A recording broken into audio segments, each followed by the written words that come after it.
అందరికీ నమస్తే. జై భీమ్, జై పూలే, జై భారత రాజ్యాంగం, ఓం నమ శివాయ. అయితే చాలా రోజుల తర్వాత ఫేస్బుక్ లైవ్కి ఎందుకు వచ్చినా అంటే ఇవి ఎందుకు రావాల్సి వచ్చిందంటే ఇప్పటి నుంచి ప్రతిదీ యాక్టివ్గా ఉందామని ఆలోచన చేస్తున్నా. ఒకటి ఇంకోటి ఇప్పుడే ఈ ఈ మధ్య కూడా రాని ఇప్పుడే ఎందుకు వచ్చింది జురుసుదాకర్ యాదవ్ అని మీకు ఒక ఆలోచన రావచ్చు. అయితే విషయం ఏంటంటే ప్రొఫెసర్ నాగేశ్వరరావు సార్ది అండ్ జనసేన అధ్యక్షుడు పవన్ కళ్యాణ్ది పంచాయతీ నడుస్తుంటే వాళ్ళిద్దరి తరఫున ఇప్పుడు వాళ్ళు కొట్లాడుకుంటారు, ఏదో పంచాయతీ నడిస్తే ప్రెస్ మీట్లు వచ్చేసి ఇప్పుడు ఆస్మా గారు అండ్ ఆస్మా గారు మా పృథ్వీరాజ్ యాదవ్ అన్న ప్రెస్ మీట్లో పవన్ కళ్యాణ్ తిడుతురు.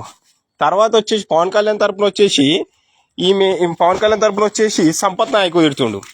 అసలు విషయం ఏంటంటే వాళ్ళ తరపున మనం వకాలత పుచ్చుకొని మనం తిట్టుకోవడం మీద నాకు అర్థం కాదు. మనమంతా బీసీ ఎస్సీ ఎస్టీలో మనం తిట్టుకోవడం మీద నాకు అర్థం కాని పంచాయతీ ఇది. నాకు అసలు ఈ దమా ఖరాబ్ అవుతుంది.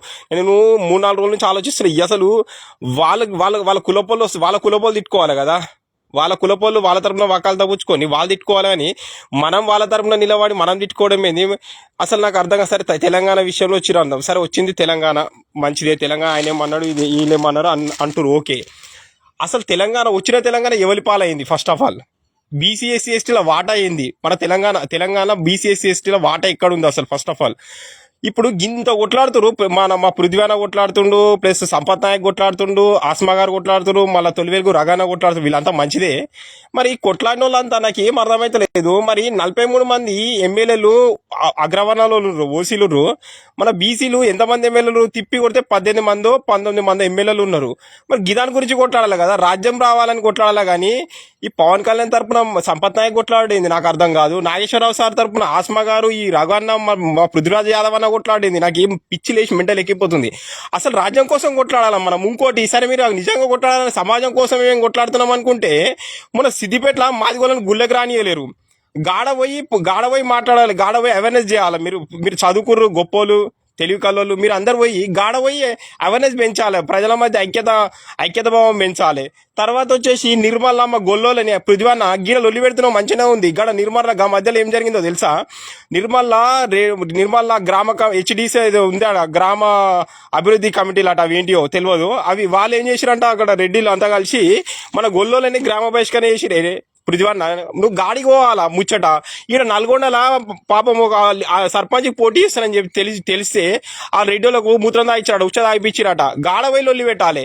ఓరి గీ పంచాయతీ కదా మనకు కావాల్సింది. మన ఎవడు కొడుతున్న గీ పంచాయతీలకు మనం ఇన్వాల్వ్మెంట్ కావాలని ఈ వాళ్ళ అగ్రవర్ణాలు ఆయన అగ్రవర్ణం పైన తెలంగాణ అగ్రవర్ణం పైన ఆంధ్ర అగ్రవర్ణం వాళ్ళు కొట్టుకుంటే మనం పోయి వాళ్ళకు రక్షకులుగా నిలబడి మనం రక్షకులు నిలబడమే నాకు అర్థం కాని పంచాయతీ ఇది.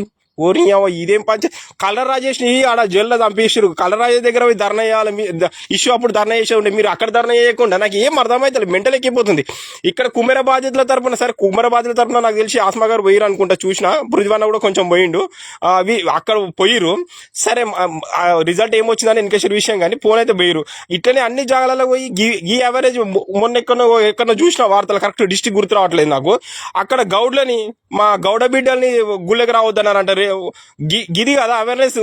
ఇక్కడ ప్రజల్లో పోయి అవేర్నెస్ పెంచాలి. ఇది మీ యొక్క చదువుకునే చైతన్యానికి నాంది. కానీ ఆయన ఆంధ్ర అగ్రవర్ణ పాప సంపత్ నాయక్ అన్ననేమో ఈడ జర్నలిస్ట్ తిడుతుంది, అరే బిరే అని ఎవరు జర్నలిస్ట్ తిడుతుంది. తప్పనా సంపత్ అన్న? నువ్వు ఏజ్లో ఏజ్ కన్నా మర్యాద ఇచ్చి మాట్లాడాలి. నువ్వు వీళ్ళేమో మిమ్మల్ని తిట్టు, వీళ్ళేమో వాళ్ళు తిట్టుడు, వీళ్ళు చెప్తాడు కొట్టుడు. ఏంది లొల్లి పంచాయతీ ఏంది? నాకేం అర్థమైతలే. అసలు విషయం ఏంటంటే మనకు రాజ్యాధికారం కావాలి. బీసీ ఎస్సీ ఎస్టీల రాజ్యాధికారం మీ పోరాటం చేయరి. దానికి 100% ఈ సుధాకర్ యాదవ్ కూడా మద్దతు ఉంటాడు. తెలంగాణ ప్రజలు కూడా మీకు చైతన్యం చేస్తారు. తెలంగాణ వచ్చింది, ఓకే.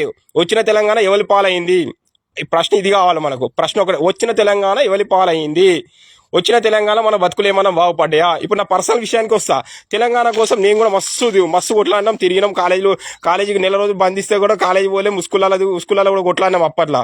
మరి వచ్చిన తెలంగాణ ఎవరి పాలైంది? వచ్చిన తెలంగాణ భూములు కబ్జా అయింది, రెడ్డి కబ్జా చేసిండు. మరి ఒక సమస్య వస్తే ఒక్కొని సమస్య కాదది, మన మొత్తం జాతుల సమస్య అనుకోవాలి. గిట్లుండాలి. కానీ వాళ్ళ కోసం మీరు కొట్లాడింది నాకు అర్థం కాదు. నువ్వు అందరము మనము ఇప్పుడు సంపదన్న ఎవరో కాదు, మన తెలంగాణ బిడ్డని. మీరెవరో కాదు, మన తెలంగాణ. మనం ఐక్యతతో ఉండి అసలు తెలంగాణ గడ్డ మీద బహుజన రాజ్యాధికారం రావాలి, బీసీఎస్సీ ఎస్టీల రాజ్యాధికారం ఎవరి వాటా ఎంతో వాళ్ళకి రావాలి. గిదానికోసం మన పోరాటం. మన పోరాటం ఎప్పుడు ఎట్లుండాలంటే రాజ్యాధికారం వైపు ఉండాలి, లేకుంటే సమాజంలో రుగ్మతం తొలగించే విధంగా ఉండాలి. కానీ వాళ్ళ కోసం మీరు కొట్లాడింది నాకు అర్థమైతే లేదు. మీరు అందరూ ఐక్యతతో ఉండి సమాజంలో అవేర్నెస్ పెంచండి దయచేసి. మీరు కొట్లాడవద్దు.